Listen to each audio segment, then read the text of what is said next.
Hello friends, welcome back to Dr. Deepika channel, and today we are going to discuss pilot plant scale-up technique part 2. It includes general consideration and GMP consideration. GMP means good manufacturing practices. So in general consideration it is divided into several parts. So first one is the group responsibility. तो group responsibility किसकी होगी pilot plant में?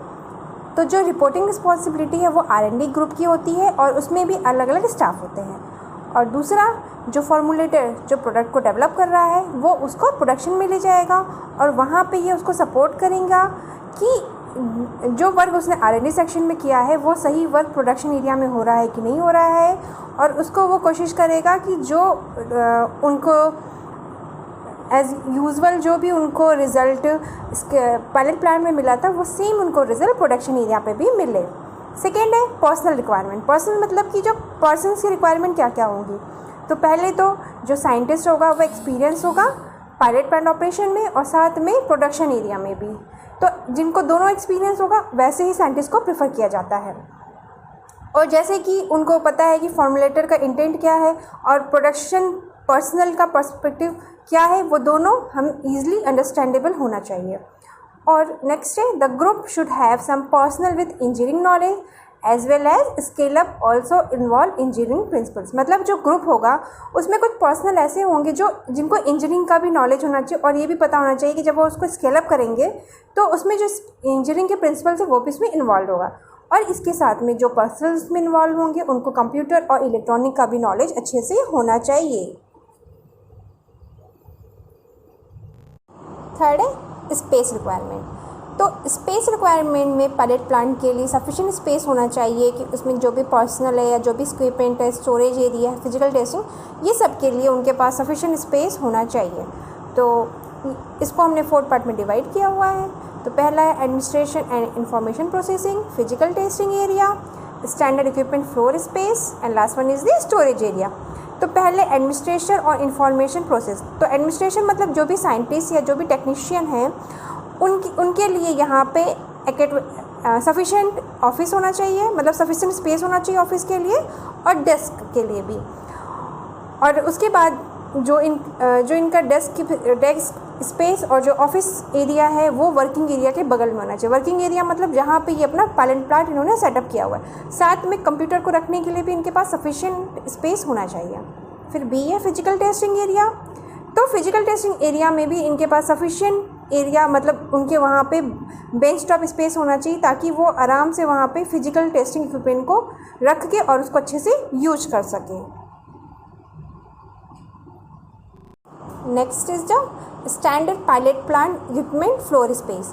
मतलब हम pilot plant study के time पे चाहे हम लिक्विड प्रिपेयर करें, चाहे हम सॉलिड प्रिपेयर करें, चाहे हम सेमी सॉलिड प्रिपेयर करें, तो जो रियल प्रोडक्शन एरिया में जो भी इक्विपमेंट चाहिए उसी का जस्ट स्मॉल साइज़ को हम पायलट प्लांट एरिया में स्टोर करते हैं। तो पहला तो है डिस्क्रीट पायलट प्लांट स्पेस, जहाँ पे हम इक्विपमेंट जो भी हम मैन्युफैक्चरिंग एरिया में हम जो भी इक्विपमेंट यूज़ करते हैं वो सारे के सारे पायलट प्लांट स्पेस में आ जाना चाहिए। उसके बाद है इंटरमीडिएट में आपका चाहे वो फुल स्केल प्रोडक्शन इक्विपमेंट हो, ये सारे के सारे हम इंस्ट्रूमेंट को यूज़ करते हैं और इसको हम लोग रिसर्च फॉर्मुलेशन एंड प्रोसेस के टाइम पे हम वहाँ पे रख के इसको एवलुएट करते हैं कि हमारा रिज़ल्ट अच्छा आ रहा है कि नहीं। और इक्विपमेंट हमारा ऐसा होना चाहिए कि ये पोर्टेबल हो, हम इसको जहाँ चाहे वहाँ रख सकें। और उसके बाद जब हम इसको यूज़ कर लें, ये ऐसा हो कि हम इसको जब यूज़ कर लें तो हम इसको किसी भी स्मॉल स्टोर रूम पे ईज़िली रख सकते हैं। और इक्विपमेंट को रखने के साथ में इनको क्लीन करने के लिए भी स्पेस प्रोवाइड करना चाहिए। लास्ट इसमें स्टोरेज एरिया।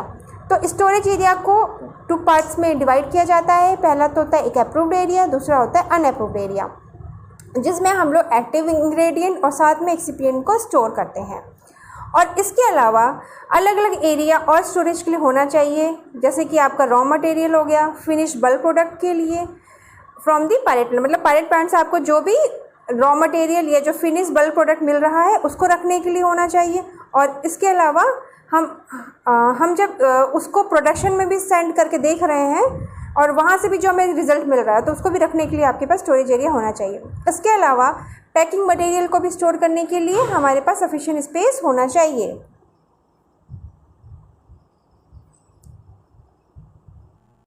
स्पेस रिक्वायरमेंट के पास जो नेक्स्ट पॉइंट है वो है रिव्यू ऑफ द फार्मूला।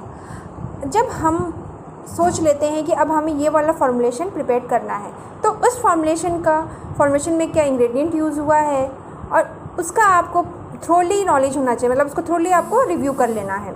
फिर उसके बाद उसमें जो इंग्रेडिएंट प्रेजेंट है उनका पर्पस क्या है और उनका फाइनल प्रोडक्ट में क्या उनका कंट्रीब्यूशन होगा वो भी पता होना चाहिए। इसके साथ में हमें ये भी पता होना चाहिए कि हम जो small scale laboratory equipment use कर रहे हैं उनका भी आपको थोड़ी नॉलेज होना चाहिए।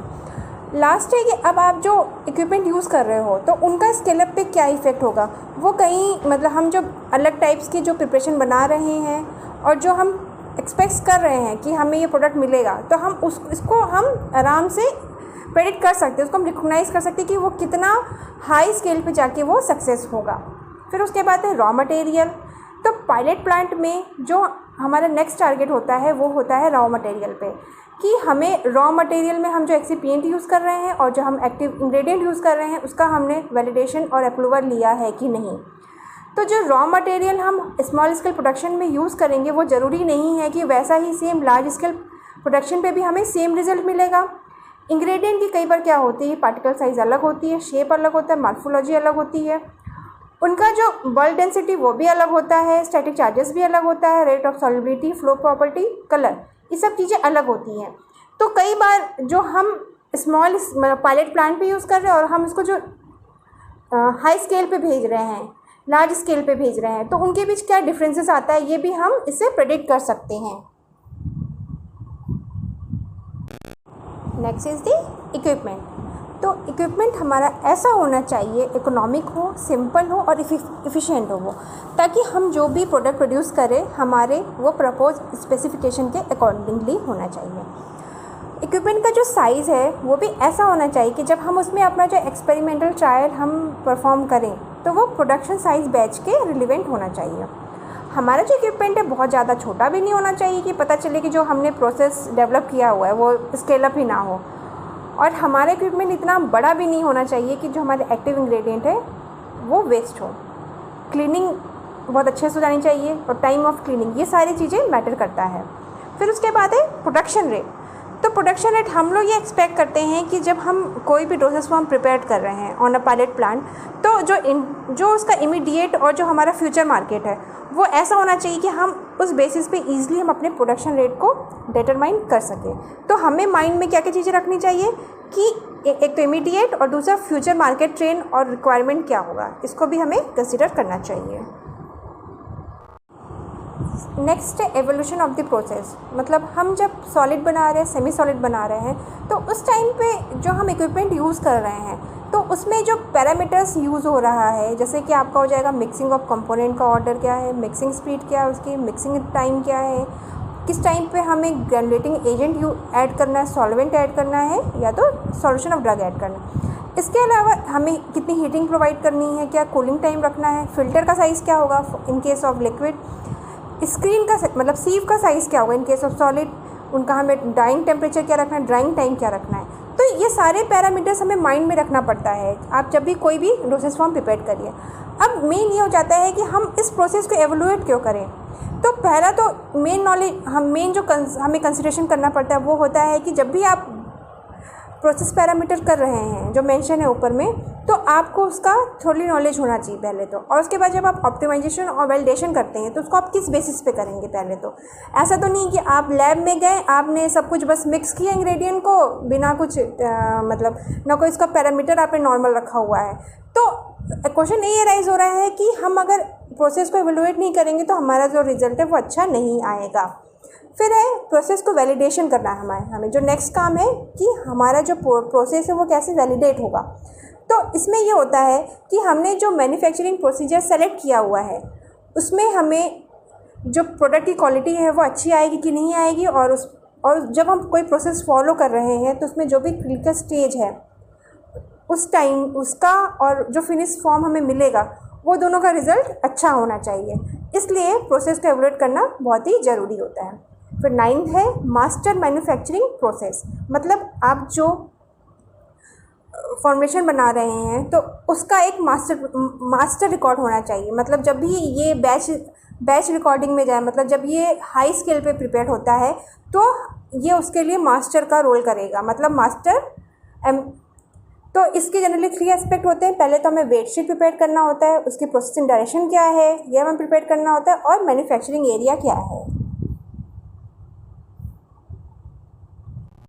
अगर मैन्युफैक्चरिंग एस्पेक्ट से अगर हम देखें तो 2 चीज़ होता है, एक तो होता है बैच मैन्युफैक्चरिंग रिकॉर्ड और एक होता है मास्टर मैन्युफैक्चरिंग रिकॉर्ड। मतलब जो BMR होता है वो मैन्युफैक्चरिंग मास्टर रिकॉर्ड के अकॉर्डिंगली होना चाहिए। तो हमारा जो मास्टर मैन्युफैक्चरिंग रिकॉर्ड होता है वो BMR के लिए एज ए स्टैंडर्ड वर्क करता है।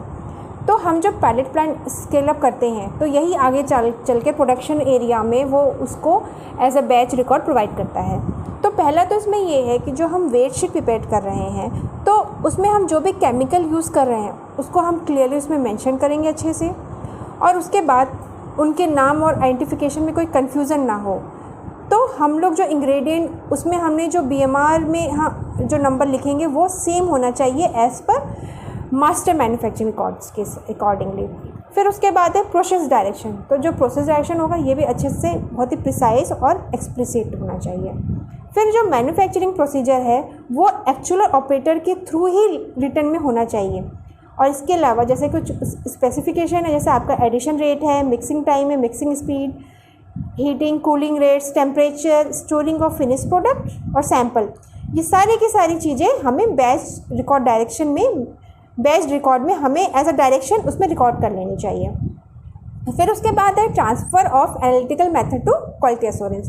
अब आपका तो जो फाइनल प्रोडक्ट है वो तो प्रिपेयर हो गया, अब हमें उसको क्या करना है, उसकी एनालिसिस करनी है, और एनालिसिस होने के बाद ही उसका फिर हम क्वालिटी एश्योरेंस करते हैं। तो जब भी आप कोई नए प्रोडक्ट का स्केल अप करते हैं तो जो एनालिटिकल टेस्ट मेथड है वो भी रिसर्च टीम के द्वारा ही डेवलप किया जाता है, कि ताकि जब हम उसका जो भी एनालिटिकल टेस्ट अच्छे से कर लेंगे उसके बाद ही वो फिर क्वालिटी एश्योरेंस डिपार्टमेंट में ट्रांसफ़र होगा। और ट्रांसफ़र के टाइम पे जो क्वालिटी एश्योरेंस के मेंबर होते हैं वो वहाँ प्रेजेंट होते हैं, और वो जो भी प्रोसेस है आपका, जो भी पैरामीटर हमने इसमें इन्वॉल्व किया है, और थ्रूली वो उसको रिव्यू करते हैं और ये भी श्योर करते हैं कि उनके पास प्रॉपर एनालिटिकल इंस्ट्रूमेंट है कि नहीं है, और जो पर्सनल उन्होंने इसमें रखा हुआ है वो भी टेस्ट उस सारे टेस्ट को करना जानता है कि नहीं। जैसे सपोज उसका डिसोल्यूशन टेस्ट कर रहा है, डिसइंटीग्रेशन टेस्ट कर रहा है, उसका UV चेक कर रहा है, IR, HPLC, मतलब जो भी उसका एनालिटिकल टेस्ट कर रहा है उस पर्सनल को उसका थ्रूली नॉलेज होना चाहिए। 10th पॉइंट है प्रोडक्ट की स्टेबिलिटी और यूनिफॉर्मिटी। तो पायलट प्लांट में जो उनका पहला एम होता है ये होता है कि हमें ये जानना है कि जो प्रोडक्ट है वो हमारा फिजिकल और केमिकल कितना स्टेबल है, और हमें ये भी देखना है कि अगर हम जैसे सपोज जो पायलट हम बना रहे हैं वो भी हम बैच प्रिपेयर कर रहे हैं, तो हर बैच में हमें ये भी फाइनल टेस्ट कर लेना होता है कि जो उनका फाइनल फॉर्मुलेशन है और जो मैन्युफैक्चरिंग प्रोसीजर है वो स्टेबिलिटी के लिए कितना सूटेबल है वो। और इसके अलावा जो हम स्टेबिलिटी स्टडी है वो हम फिनिश पैकेज के ऊपर भी करते हैं, हम इंटरमीडिएट के ऊपर भी करते हैं। इसी से हमारे प्रोडक्शन एरिया और जो हमारा ड्रग है उसकी यूनिफॉर्मिटी होती है।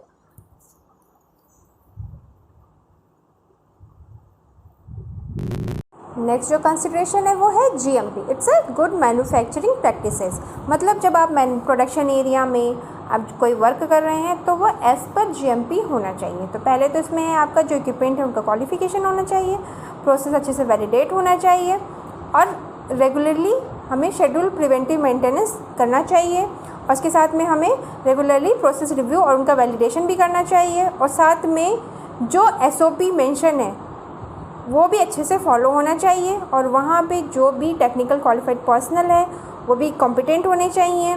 और इसके अलावा हम जो पर्सनल की ट्रेनिंग है उनके लिए भी सफिशिएंट प्रोविज़न होना चाहिए, और अच्छे से जो टेक्नोलॉजी ट्रांसफ़र सिस्टम है वो भी वेल डिफाइन होना चाहिए, क्लीनिंग प्रोसीजर भी वैलिडेट होना चाहिए, और इसके अलावा हमें इक्विपमेंट और कोई भी मटेरियल का फ़्लो है उसको बहुत मतलब प्रॉपर वे में करना चाहिए ताकि क्रॉस कंटामिनेशन ना हो सके। अब इसका एडवांटेज क्या है, पहला तो जो प्रोडक्शन और क्वालिटी कंट्रोल डिवीज़न में जो मेंबर्स होते हैं वो देखते हैं कि अच्छे से स्केल अप रन हो रहा है कि नहीं। उसके अलावा जो एक्सिपिएंट ड्रग्स की जो सप्लाईज़ है वो क्वालिटी कंट्रोल डिवीज़न के थ्रू अच्छे से क्लियर होनी चाहिए। और प्रोडक्शन एरिया को ट्रांसफ़र करने से पहले ये चेक कर लेना चाहिए कि वो अच्छे से प्रॉपर वे में एज़ पर GMP ट्रांसफ़र हो रहा है कि नहीं। और साथ में जो इंजीनियरिंग डिपार्टमेंट पर्सनल है उनसे भी अच्छे से वो एक्सेस कर रहे हैं कि नहीं, ताकि they are provided for equipment installation, maintenance and repair. मतलब इंजीनियरिंग डिपार्टमेंट जो है वो इंस्टॉलेशन, मेंटेनेंस और रिपेयर भी अच्छे से कर रहे हैं कि नहीं। अब इसका डिसएडवांटेज क्या हो रहा है GMP का?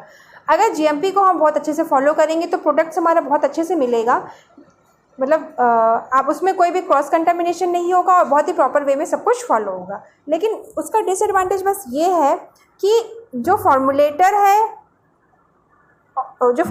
पर्सनल प्रोडक्शन पर्सनल एरिया में, उनका जो प्रोडक्शन वाले पर्सनल्स है उनका दोनों के बीच में जो कम्युनिकेशन है वो थोड़ा सा रिड्यूस हो जाता है। और इसके अलावा मैन्युफैक्चरिंग में अगर कोई प्रॉब्लम आ रही है तो वो लोग उसको सीधे पायलट प्लांट पर्सनल में सेंड करते हैं।